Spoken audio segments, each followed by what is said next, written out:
Hello guys, we are currently in the household of AVIS just after the machinima, and poor Sparrow is beside himself. So everybody's gone home now and it's literally just him, Penelope and Hawk in the household, and oh my god, I feel so bad for the boy. So at the moment, Sparrow is feeling very isolated and alone. So there was 3 separate sections to the machinima that I kind of want to touch upon. So the first one was between Kanara and Hawk. They have never really had a great sibling relationship. In terms of their traits, Hawk and Kanara are complete polar opposites. Kanara is a good sim and Hawk is an evil sim. So when they clash, they clash. But Kanara really hit on some very important points, that Penelope looks so much like Sajini, and that is not by accident. The fact that she looks like Sajini was a conscious decision by Hawk. Kanara is basically telling Hawk that you reap what you sow and it's going to come back to bite you in the butt later. So let's hope that karma comes around eventually. The second part of the machinima to discuss is the relationship between Micah and Sparrow. In terms of the cousins, they are the closest because they are essentially the closest in age. And Ekaterina actually encouraged this relationship between the cousins, mainly because they are both crown princes. They are both going to be rulers of the kingdoms and they need to get along. Also, they're cousins, they're related. So she wants the family to at least stick together, even though she wasn't a particularly soft kind of grandparent. I imagine her being very family orientated.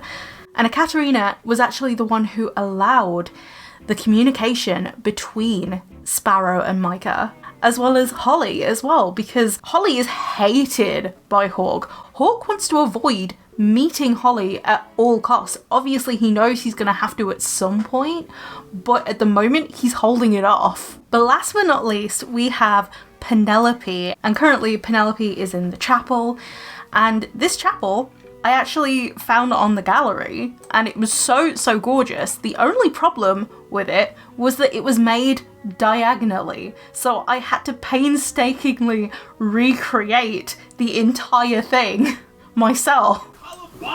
Okay, Hawk is currently having an emotional meltdown in front of Penelope, even though Penelope is technically mad at him because she found out from Holly that, from what Sparrow and Holly both know, Sajini's dead.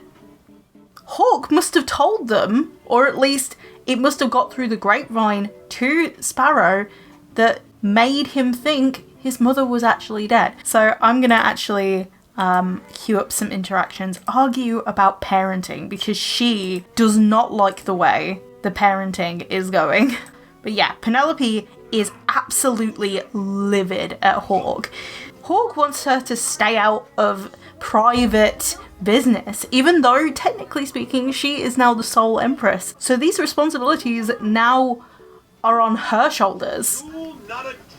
Oh, they gained a sentiment, okay. Saddened. It's disappointing to see a rift in this once strong relationship. Penelope wishes things were different. Oh, and Penelope was the argument loser, which makes sense because she does not have any blood connection like Ekaterina did. Ekaterina was the matriarch of the family, so she could actually quell any kind of quarrels that came up.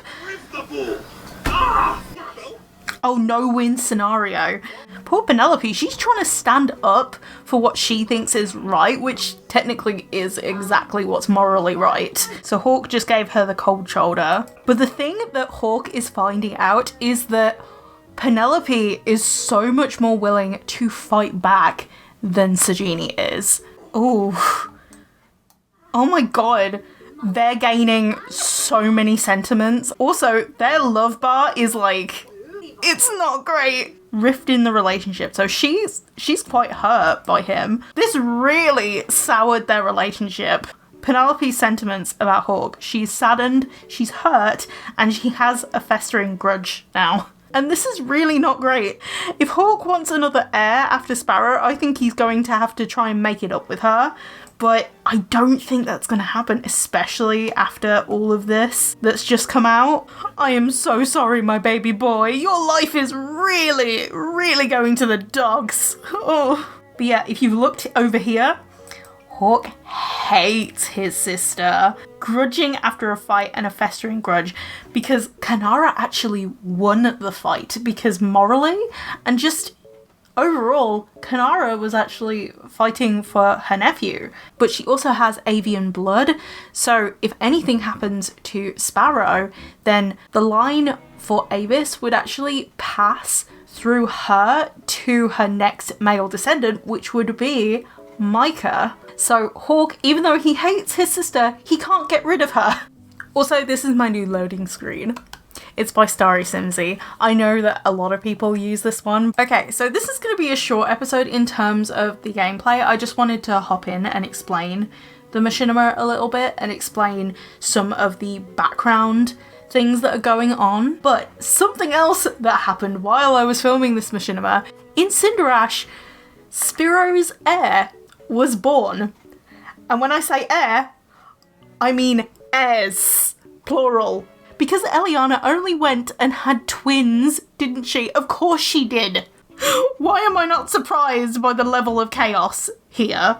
So first of all, we have the heir of Cinderash and Prism. This is Arcadia. She is so, so pretty.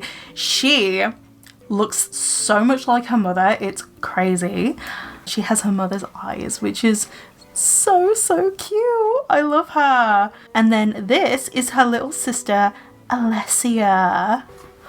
I thought I'd go with two A names, but as soon as Eliana gave birth to Arcadia and a doctor said, hey, here comes number 2, she's like, what? Can you repeat that for me, please? Alessia has the Cinderash genes, whereas Arcadia is definitely her mother's daughter. Something I will say is Alessia reminds me a lot of Pyra when she was a baby. So even though they were born in the same episode, what I'm going to do is, because there were so many babies born in episode 23 and aging them up is actually coming very, very soon. There are so many of them that I knew that I was going to need to separate out who's going to age up. Now, I thought I would do the Dune children first. Even though Kai is technically the oldest of all of the episode 23 babies, since Loki and Lucille are having the babies next episode, I thought it would be good to actually get some screenies of the last time that Kai is going to be a toddler. So we're going to age up Xander and Ivy, but let's invite the family. Okay, let's start the birthday party. Oh my god! Xander, what are you wearing? So over here we have Anaya, little Kira and Cairo. I don't know where Matt and Alex are. Ivy's out here, so Ivy's also a little birthday girl too.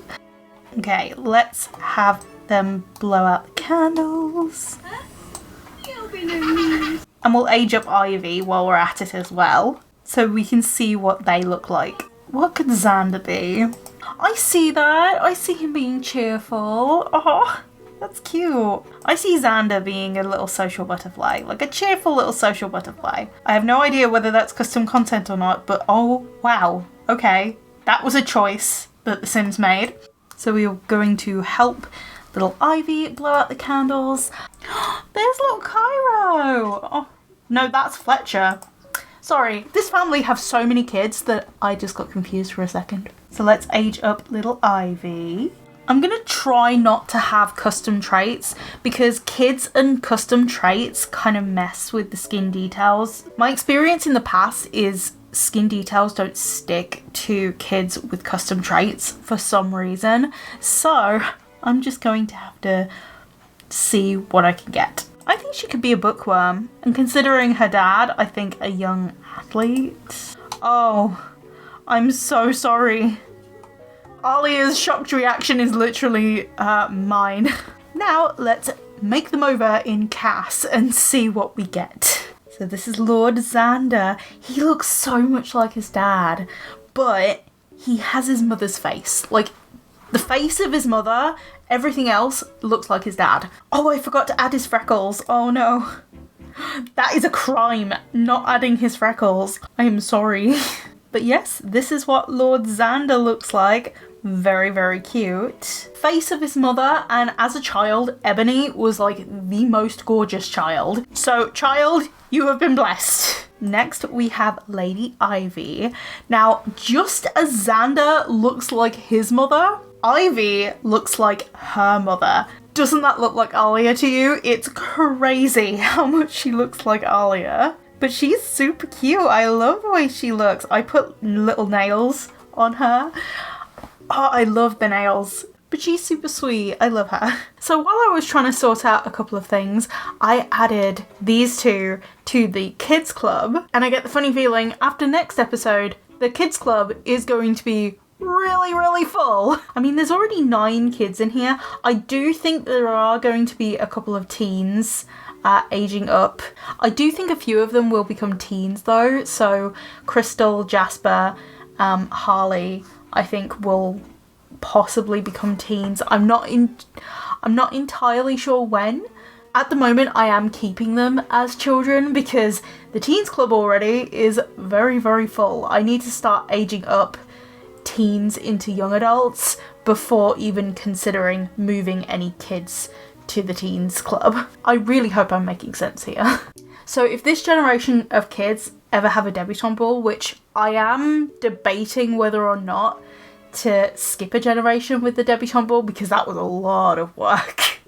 I'm considering hosting it in Dune, mainly because of the amount of Dune children, and it would make sense. Plus, I finished the Dune Palace a really long time ago. But yeah, I think that's going to be the end of this episode. A very short one. Obviously, majority of this episode was focused more so on the machinima, and it took me quite a long time to make. But I really hope you guys enjoyed it, and I'll see you in the next episode.